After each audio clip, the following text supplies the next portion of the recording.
Baik, berhati-hati jika anda ingin memuat naik sebarang hantaran ataupun berita di media sosial. Takut-takut berita yang anda buat posting itu adalah berita palsu dan anda boleh didakwa sebenarnya di bawah Akta Komunikasi dan Multimedia 1998 dan boleh dikenakan penjara tidak lebih 2 tahun ataupun denda tidak lebih RM50,000. Terima kasih kepada Ismail, rakan penyampai sebentar tadi, dan kita akan teruskan memberi penelitian hari ini kepada beberapa berita palsu yang mana telah pun kami kemaskinikan di sini. Tapi sebelum itu saya ingin mengajak anda semua untuk kalau ada menerima sesuatu berita yang tidak tentu sahnya ataupun kepastiannya, anda boleh sebenarnya membuat laporan ataupun menyalurkan berita itu ke portal sebenarnya.my, yang mana saya akan tunjukkan ini dia. Tingkapnya anda boleh isikan semua butiran yang diminta, termasuk nama penuh, nombor telefon anda, alamat email, subjek ataupun tentang berita palsu itu, maklumat terperinci mengenai berita palsu, termasuklah juga pautan URL dan juga sumber berita itu anda dapat daripada mana. Mungkin ada daripada WhatsApp, Facebook, Twitter, Telegram dan sebagainya, dan anda boleh teruskan hantar ke portal sebenarnya.my untuk mendapatkan respon pantas daripada portal ini sendiri.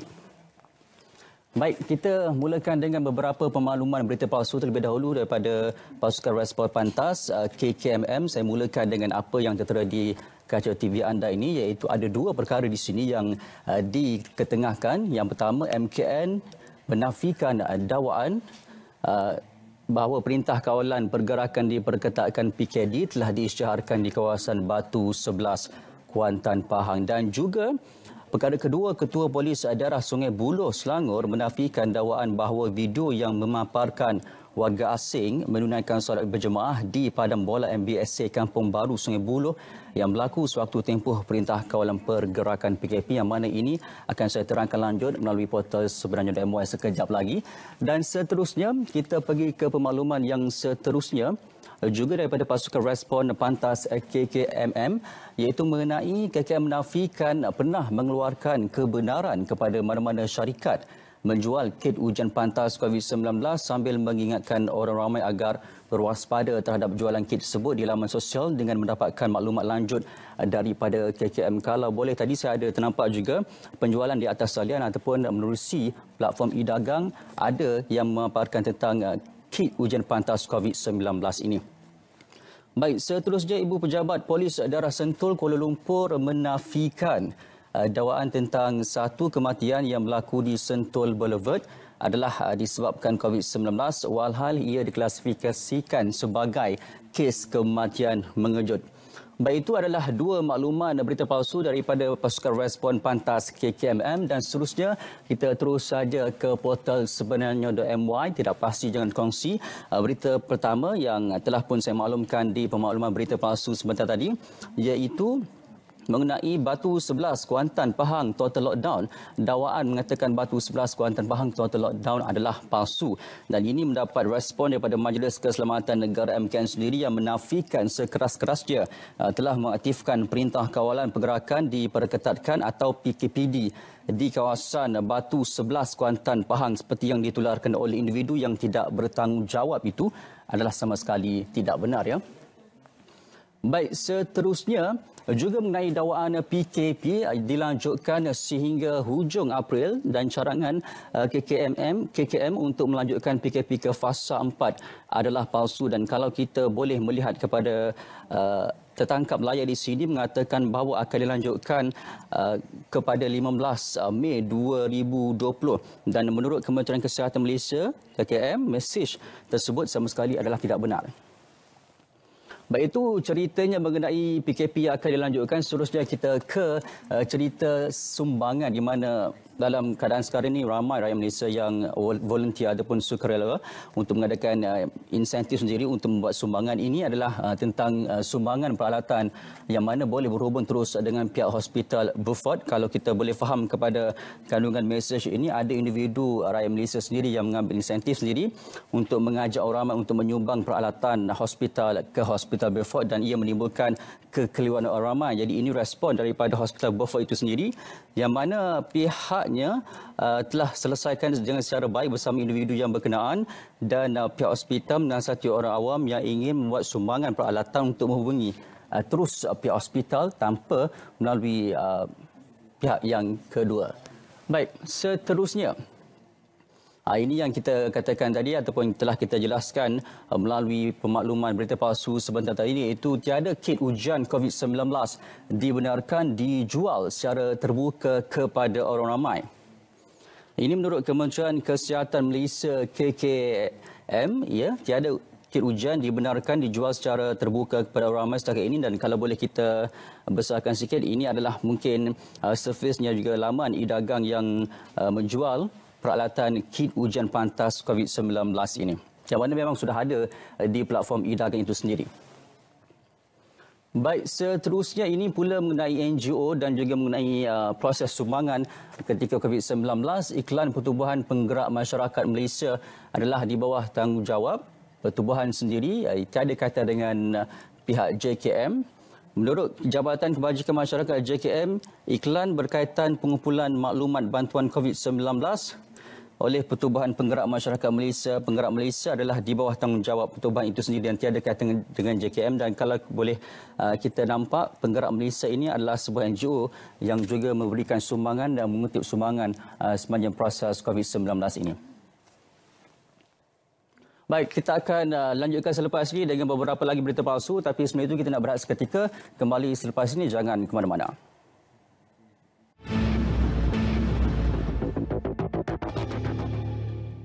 Baik, masih lagi bersama dengan saya Azam Abdul, dalam pastikan saya anda boleh juga ikuti perkembangan terkini mengenai COVID-19 ataupun COVID-19 melalui media sosial rasmi RTM sendiri, Twitter, Instagram, Facebook dan sebagainya, termasuk juga YouTube. Buat carian berita RTM dan anda boleh dapatkan semua berita-berita sahih semestinya, terutamanya mengenai perkembangan COVID-19. Baik, kita teruskan saja dengan berita palsu seterusnya yang mana saya katakan sebentar tadi mengenai dakwaan Pasar Tasik Raja Pasir Mas tutup sehingga kes COVID-19 reda adalah palsu. Dan saya kira ramai di antara penduduk sekitar Kelantan, terutamanya di Pasir Mas, yang telah pun dapatkan ataupun mendapat mesej ini. Jadi berwaspada kerana menurut Majlis Daerah Pasir Mas MDPM, kenyataan tersebut adalah palsu dan adalah dimaklumkan bahawa MDPM tidak pernah mengeluarkan sebarang arahan penutupan pasar awam berkenaan. Dan kalau boleh kita besarkan sedikit, mesej kandungannya adalah mengenai katanya Pasar Tasik Raja beroperasi last pada 31 bulan Mac sahaja dah akan dibuka semula selepas kes COVID-19 itu reda. Dan kalau mungkin anda pernah mendapat mesej ini, hentikan menyebarkannya serta-merta. Baik, seterusnya ini juga yang tular dan juga hangat diperkatakan di media sosial baru-baru ini mengenai kes COVID-19 dalam kalangan penghuni dan banduan di penjara Kajang. Dan ini adalah inti-inti yang dimuat naik oleh seseorang individu di media sosial yang mendakwa bahawa penghuni dan juga banduan di penjara Kajang dijangkiti COVID-19 dan beliau menuntut ataupun penerangan daripada pihak penjara sendiri.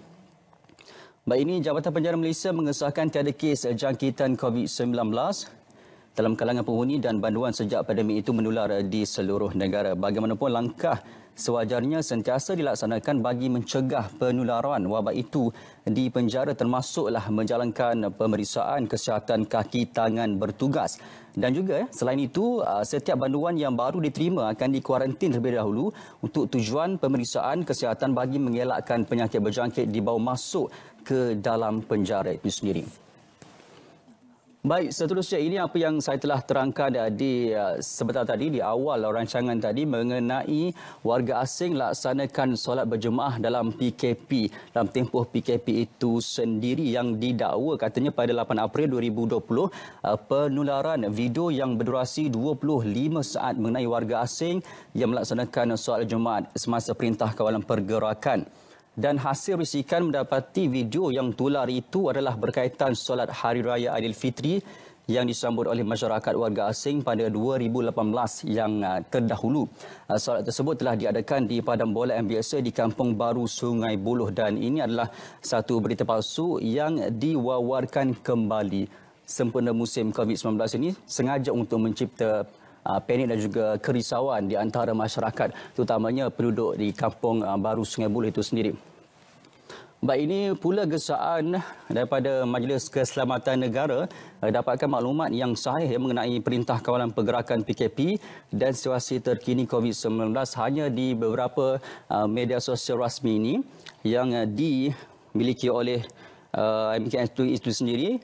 Kita ada Twitter, kita ada Telegram, ada juga Instagram dan juga Facebook rasmi Majlis Keselamatan Negara. Selain daripada itu, anda haruslah berhati-hati menerima sebarang maklumat mengenai COVID-19.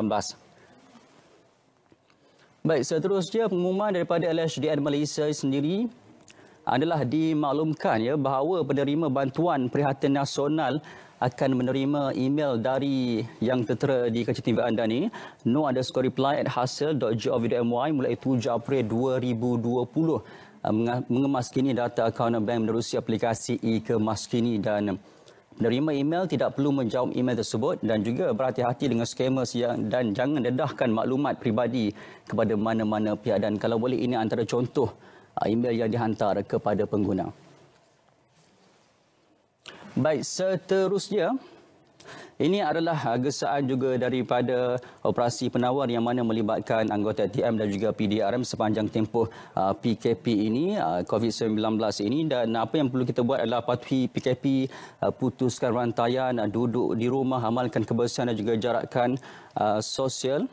Dan kalau boleh kita berikan kerjasama sepenuhnya lah kepada anggota ATM dan juga PDRM sepanjang Sekatan Jalan Raya dalam tempoh PKP hinggalah ke-15 April ini. Baik, saya kira itu saja perkembangan yang sempat saya kongsikan kepada anda.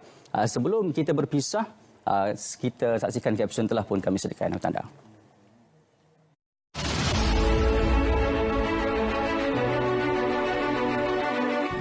Teruskanlah cekal, kuat dan bersemangat. Yakinlah kita akan dapat atasi dugaan ini bersama-sama. Stay at home, kita mesti menang. Stay at home, kita mesti. Stay at home, kita mesti menang. Pastikan penjarakan sosial, kita pasti menang. Break the chain, kita mesti menang. Break the chain, kita mesti menang. Thailand, kita mesti menang. Stay at home, kita mesti menang. Break the chain, kita mesti menang. Pada Thailand, kita mesti menang. Kita duduk rumah, kita mesti menang. Putuskan rangkaian COVID-19, kita mesti menang. Break the chain, kita mesti menang. Rakyat Malaysia, patuhilah PKP, kita mesti menang. Patuhilah setiap arahan daripada pihak kerajaan. Tinggal di rumah, putuskan rantaian, kita mesti menang.